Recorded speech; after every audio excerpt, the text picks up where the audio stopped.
onde diz assim: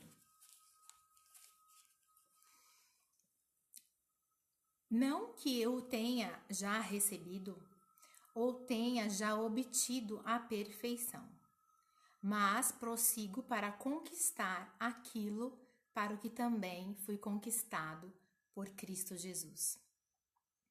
Irmãos, quanto a mim, não julgo havê-lo alcançado, mas uma coisa faço, esquecendo-me das coisas que para trás ficam e avançando para as que diante de mim estão, prossigo para o alvo, para o prêmio da soberana vocação de Deus em Cristo Jesus. Todos, pois, que somos perfeitos, tenhamos este sentimento. E se porventura pensais de outro modo, também isto Deus vos esclarecerá. Todavia, andemos de acordo com o que já alcançamos. Até aqui. Paulo, quando ele escreve essa carta para a igreja que estava em Filipo, Paulo estava preso, né? Acorrentado e vivendo uma das fases mais solitárias do seu ministério, porque ele pouca visita conseguia receber diante da situação que ele estava vivendo, e ele estava preocupado com essa igreja que se encontrava nessa região, porque diante da prisão dele, sempre tem pessoas que se aproveitam da situação da gente quando nós estamos em desvantagem, né? Ou quando a gente está numa situação desfavorecida.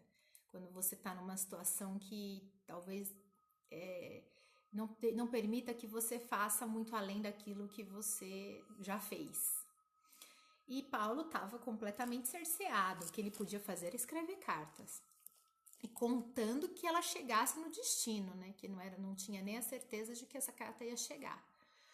E então algumas pessoas estavam se aproveitando da situação do cárcere do apóstolo Paulo e estava simplesmente pregando e ensinando um evangelho distorcido. E Paulo então escreve essa carta para a igreja que estava em Filipo, exortando eles, falando: olha, acautelai-vos, né, com esse ensino divergente.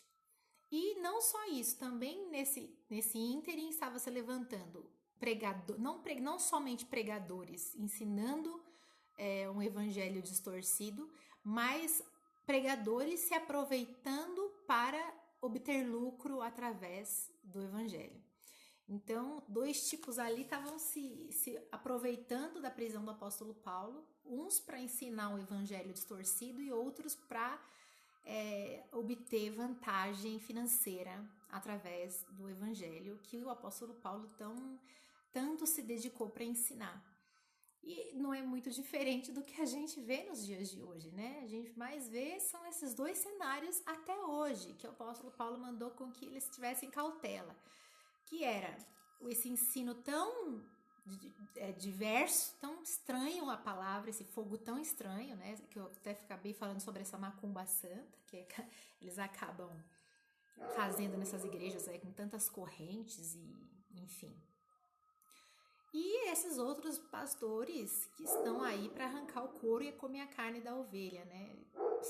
Extorquindo o povo de Deus de tudo quanto é jeito, só pensando em dinheiro, né? Eu quero ir orar na sua casa, mas não é que ele quer ir orar na sua casa, quer ver o quanto de cascalho que vai levar.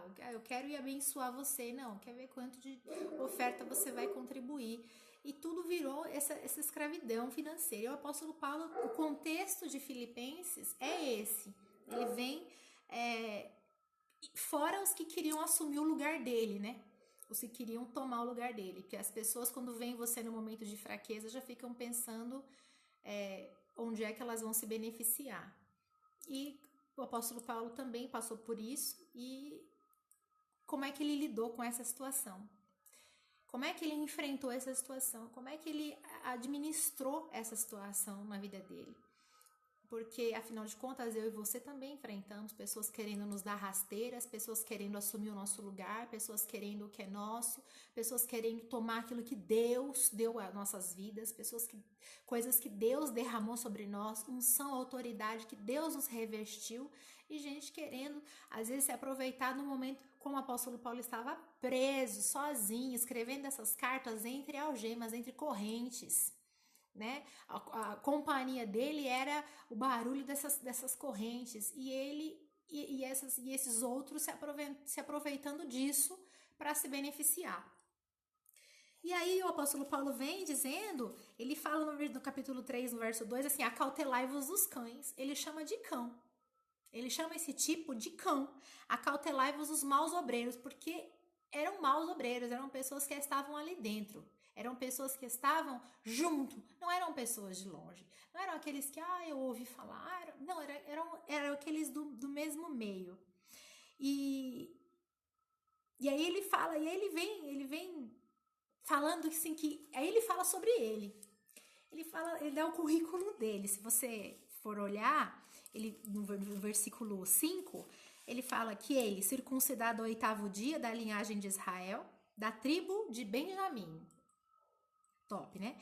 Hebreu dos hebreus. Quanto à lei, ele era fariseu, ou seja, cuidador do zelo da lei, né? Quanto ao zelo, perseguidor da igreja. Quanto à justiça que há na lei, irrepreensível. Mas o que para mim era lucro, isso considerei perda por causa de Cristo. Sim, deveras considero tudo como perda, por causa da sublimidade do conhecimento de Jesus, meu Senhor, por amor do qual perdi todas as coisas e as considero refúgio, lixo, para ganhar a Cristo e ser achado nele. Não tenho justiça própria, que procede de lei, senão a que é mediante a fé. O que ele diz? Ele fala assim, eu teria motivo para me achar o cara, ou para querer falar, olha, confia em mim porque eu tenho currículo. Eu sou o cara que tenho know-how, eu sou ranqueado, eu sou premiado, né? Esses caras, às vezes eu vejo o filme aqui, eles quando vão pra guerra, eles desempenham bem suas funções, eles ganham medalhas, não sei o quê. O apóstolo Paulo, ele era o cara que teria ganhado tudo, ele era o cara que teria currículo mais top, que foi fazer todas as pós-graduações, mestrado, doutorado, pós-doutorado, sabe? Era o cara. E ele pega e fala assim, tudo isso pra mim é lixo, é refúgio, não é nada, perto do conhecimento de Cristo Jesus, de ser achado em Cristo Jesus. Então eu quero que todas as coisas sejam nada. E eu quero que vocês olhem para essa situação, para esse cenário, para todas essas coisas que vos perseguem, para todas essas notícias que você ouve, para todos esses rumores que você ouve, e que vocês considerem eles como sendo nada. Porque Deus tem que ser tudo e tem que ser tudo na sua vida. Porque eu fiz isso, o apóstolo Paulo dizendo, né? O contexto da carta. Eu fiz isso. Eu peguei tudo que eu era, porque eu era da tribo de Benjamim. Quanto à lei, eu era fariseu, ou seja, eu era o cara. Eu posso me enquadrar diante de todos vocês e falar, eu tenho qualificação para falar. E mesmo sendo isso, eu me considero sendo o menor. E aí ele falou, considerei perda por causa de Cristo. Versículo 7 fala, o que para mim era lucro, isso considerei por perda. Porque para ele o lucro era ser de Cristo. Porque o lucro para o apóstolo Paulo foi pertencer a Cristo.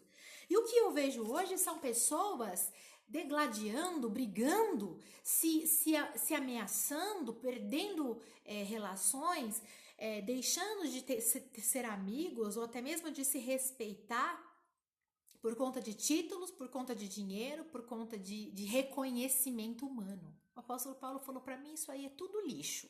Para mim isso tudo é perda. Para mim isso tudo é bobagem. Porque o que eu quero mesmo é ser achado por Cristo. O que eu quero mesmo é ser achado por Deus. E quer saber mais? Eu vou além, Thalita. Eu quero mesmo é ser achada pelo diabo em Deus. Eu quero é ser achada por qualquer doença em Cristo Jesus. Eu quero ser achada pela bênção material em Deus. Eu quero que qualquer circunstância me ache em Deus. Eu quero que qualquer adversidade me ache agarrada em Cristo Jesus e fale: não tem vez com essa menina. Não tem vez com essa mulher. Pode vir o que for, porque ela está em Cristo Jesus. E qualquer coisa é lixo. Qualquer outra adversidade não é nada, porque ela está em Cristo Jesus. E que seja assim na sua vida. Que tudo seja lixo, resto, refúgio, bobagem, porque você está sendo encontrado, achado em Deus. Eu espero que seja assim. Eu espero que você entenda que não tem nada a ver com justiça própria, que não tem nada a ver com teu merecimento, porque afinal de contas você não merece nada, eu não mereço nada. É tudo por graça e misericórdia que nos encontrou.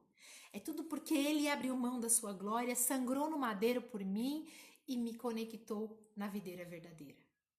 Porque Ele me encontrou, Ele me achou e falou: opa, vem aqui, Thalita. E eu quero ser achado em você, e você vai ser achada em mim, e você vai crescer, e todos vão ver que você está em mim. Não é que todos vão ver porque vão ver que eu sou Deus, não. Vão ver porque você vai refletir a luz de Cristo. Aí é que tá a diferença desses crentes, desculpa o termo, mas é crente cretino, que fica aí, sabe? Vou ver quem é o meu Deus. Não tem nada de crente, de cristão. É um bando de arrogante e prepotente.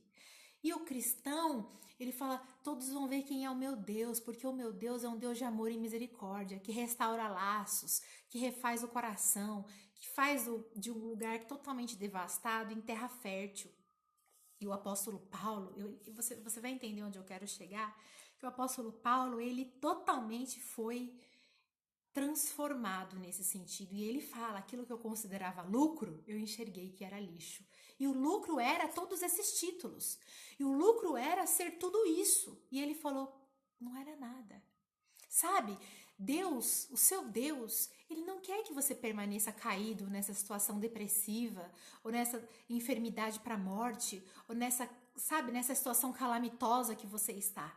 Sabe por quê? Porque o seu Deus, Ele ressuscitou dentre os mortos. E Ele quer levantar você dessa situação de morte que você está. O Senhor quer ressuscitar você também essa noite. Mas você precisa crer que Ele verdadeiramente está vivo. E que Ele é galardoador daqueles que o buscam. No nome de Jesus. Deu errado hoje? Não tem problema. O Senhor é contigo. E Ele vai te levantar no nome de Jesus para transformar a sua história.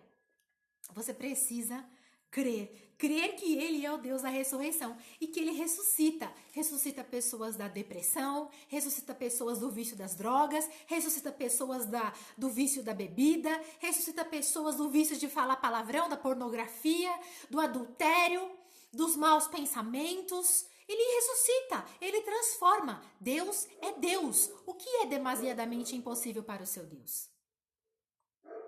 Nada, né? Pro meu, nada. E aí, olha só, o grande segredo do apóstolo Paulo. Ele diz assim: prossigo, versículo 12, para conquistar aquilo para o que também fui conquistado por Cristo Jesus. Oh, aleluia! Jesus Cristo conquistou você, Ele salvou você. Então você tem que prosseguir para conquistar a mesma coisa. Isso aqui é desenvolver a salvação. Esse versículo traduzido é desenvolver a vossa salvação. Show, tudo bem, como é que eu faço? Aí ele continua: irmãos, quanto a mim, não julgo havê-lo alcançado. Claro, né? A gente desenvolve. Mas uma coisa faço. Guarda, grifa, risca na sua Bíblia, memoriza, decora. Esquecendo-me das coisas que para trás ficam vamos por partes, pastora Thalita, que senão eu vou me perder. Esquecendo-me das coisas que para trás ficam. Meu amado irmão, minha amada irmã, deixa esses traumas para trás. Entendeu? Você pode ter a memória histórica do que aconteceu com você, mas você não pode mais ter a memória emocional. Aquilo tem que ter ficado para trás, tem que deixar para trás, tem que limpar, tem que deixar no mar do esquecimento. Porque pensa comigo, o apóstolo Paulo foi um perseguidor da igreja. O apóstolo Paulo foi um homem terrível. O apóstolo Paulo, ele consentiu na morte de grandes homens. Ele consentiu na morte de muitos cristãos. E inclusive na morte de Estevão, né? A gente sabe disso, está escrito lá em Atos. E pense comigo, o apóstolo Paulo tinha carta de autorização para que ele fizesse, para que ele prendesse cristãos e que ele apedrejasse esses cristãos até que fizesse eles blasfemarem, até que fizesse eles negarem Deus, até que eles fizessem esse cristão negar a existência de Jesus por meio de morrer ou sendo torturados. O apóstolo Paulo foi esse homem mau, perverso. Porém, ele se arrependeu, porém ele conheceu Jesus e a vida dele foi transformada. E ele passou de perseguidor a ser um perseguido. E estava preso nesse momento, inclusive, quando ele estava escrevendo essa carta. Transformado pela glória de Deus. E aí ele fala, para que você possa viver uma vida para alcançar aquilo para que você foi alcançado, ou seja, a glória e a graça de Deus serão agentes de transformação, você precisa esquecer as coisas que ficaram para trás. Você tem que deixar esses traumas para trás. Você pensa que se ele não fizesse isso, como é que ele ia viver? Uma vida assombrado, aterrorizado pelo que ele fez, pela pessoa perversa que ele foi, pelas vidas que ele tirou, pelas vidas que ele fez negar Jesus? Ele teve que liberar perdão, inclusive sobre a própria vida dele, e aceitar, receber o perdão de Deus, de verdade, e deixar para trás. Deixe esse passado para trás. Deixe esses traumas que você viveu, abuso sexual, os tombos que você cometeu, os pecados que você cometeu, as mágoas que você tem, as palavras de ofensa que você recebeu, sabe, as frustrações, você precisa deixar para trás, porque senão é impossível prosseguir. Deixa o passado para trás. Deixa para trás. Você pode carregar a história. Eu sei que eu fiz, mas eu não posso mais carregar a dor do que eu cometi. Você não pode carregar mais a emoção daquilo. Aquilo tem que ter ficado lá. Eu sei porque eu não quero mais fazer, por isso eu tenho que lembrar que eu fiz. Mas não me doer mais. É uma cicatriz, né? Eu sei que eu tinha um cisto aqui, eu tenho uma cicatriz, eu fui operada, mas ele não dói mais porque ele já não está mais em mim. Ele não me pertence mais, porque ele foi tirado. Jesus tirou de você esse peso, essa dor, porque ele te perdoou, porque ele removeu de você. Então, deixa pra trás tudo. Ah, mas eu discuti com meu marido. Você não perdoou? Deixa pra trás. Acabou. Para de jogar isso pra frente. Para de passar isso na cara. Isso é horrível. Uma pessoa que fica passando na cara da outra toda hora as coisas lá de 10, 20 anos atrás. Você virou um museu. Museu é que vive do passado, né? Ainda cobra entrada. Deixa pra trás. E aí ele diz assim: e prossigo. Só dá para prosseguir depois de deixar para trás. Prossigo para o alvo, para o prêmio da soberana vocação em Cristo Jesus. Aí você vai prosseguir para aquilo que Deus projetou, planejou, conquistou para você conquistar também. E o que é que Jesus conquistou para que você seja conquistado?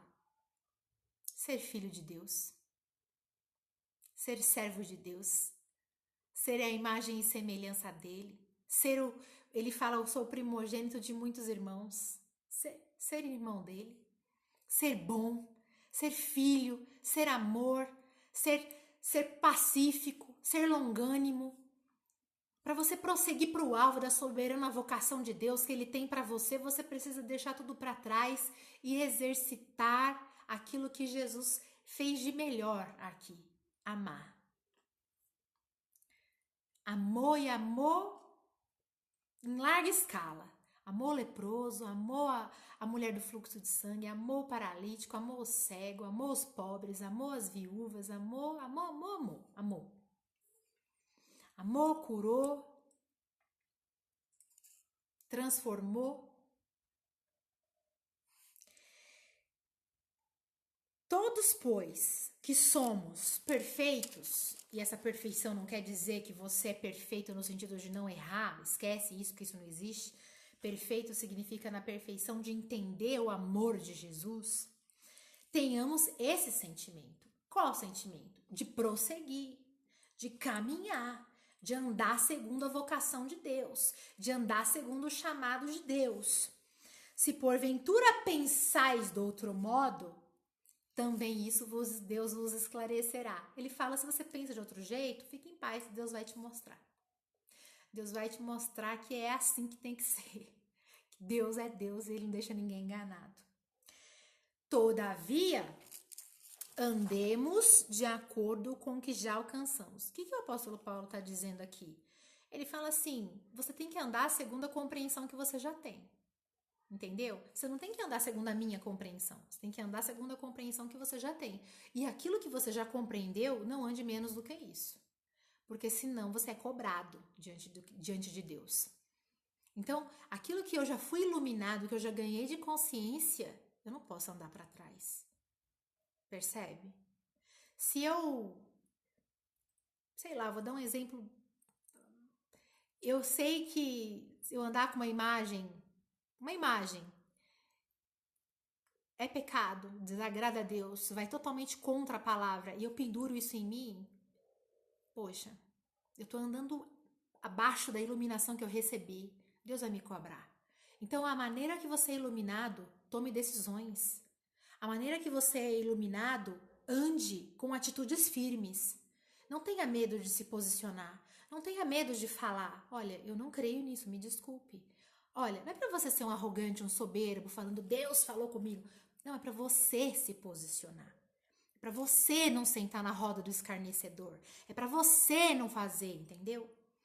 Se posicione. Esquecer e prosseguir. É um processo, meu irmão. Ele demanda tempo. Você toma posse e avança. Você toma posse e dá mais um passo. É um dia de cada vez, mas você tem que viver esse dia. Você tem que vencer esse dia. Você precisa sair deste lugar que você está hoje tomando uma decisão. Uma decisão de obedecer a Deus. Uma decisão de eu quero isso para mim, Senhor. Eu quero avançar, Senhor. Eu não quero mais viver diante desses fantasmas do meu passado. Eu quero tomar uma decisão que me liberte. Paulo estava preso, mas ele era livre, porque o espírito dele era livre no Senhor. E ele falava para mim, hoje eu entendo, que tudo que eu tinha era nada perto do que eu tenho hoje. E hoje eles acham que podem ter tirado tudo de mim e que eu estou perdido aqui nessa prisão. Mas é o contrário, eu estou mais livre do que nunca, porque eu encontrei Cristo, o verdadeiro prêmio da minha vocação. Amados, isso é maravilhoso. Isso é uma glória para quem encontra realmente motivo para permanecer nessa terra. Não sei se para você isso é só um motivo para hoje você sorrir e falar amém, eu creio, ou se isso é o que vai mudar a tua trajetória. Porque eu, quando ouvi a palavra sendo pregada na minha vida, eu tinha 19 anos, ela transformou a minha vida. Ela transformou a minha vida. Eu estou me aproximando aí aos 20 anos de evangelho, quase. E transformou a minha vida literalmente. Foi assim, libertador e a melhor coisa que poderia ter acontecido a mim. E eu não sou apegada aos homens que participaram da minha conversão, nem um pouco. Sou grata a todos eles porque semearam na minha vida. Mas eu sou extremamente apegada ao autor e consumador da minha fé, porque ele até hoje nunca me deixou, o meu Senhor Jesus. E é por ele que eu continuo prosseguindo e entendi que tudo o que eu tenho é refúgio, mas ele é o maior lucro que eu tenho. E por isso eu te digo, continue encaminhando. Eu lembro que no dia que eu estava assim no maior desespero, numa depressão terrível, tenebrosa.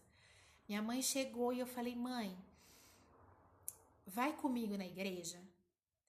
Num desespero de alma. E ela falou: tá bom. E ela não era crente, nada. E a minha mãe foi. Eu lembro até a roupa que eu tava. Minha mãe foi, a gente sentou lá e eu chorei o culto inteiro. Deus falou comigo ali. Foi a primeira vez. Nunca mais eu deixei de ir na igreja. Eu mudei até meu período na faculdade para poder estar na presença do Senhor todos os dias. Todos os dias. Eu ia na igreja todos os dias, de segunda a segunda. E se não abrisse a igreja, eu ia na casa do pastor. Tão necessitada que eu estava. E o Senhor, Ele me encontrou. Ele me encontrou. Não fui eu que encontrei Ele. Ele que me encontrou realmente. E foi maravilhoso. Como é até hoje. Cada oportunidade que eu tenho é maravilhoso até hoje. Por que eu estou dizendo isso? Não sei. Mas alguém aí precisa ouvir isso que eu estou dizendo. E eu sei que vai ser precioso para a sua vida. Então, não tenha medo de deixar para trás. Deixe o que for para trás e prossiga para o alvo, para o prêmio da soberana vocação em Cristo Jesus. E eu tenho certeza que você só vai ter do que se alegrar. Perdas aqui nessa vida, nós somos peregrinos, meu amado. Agora lá na glória, nós vamos ter muitos motivos para nos alegrar.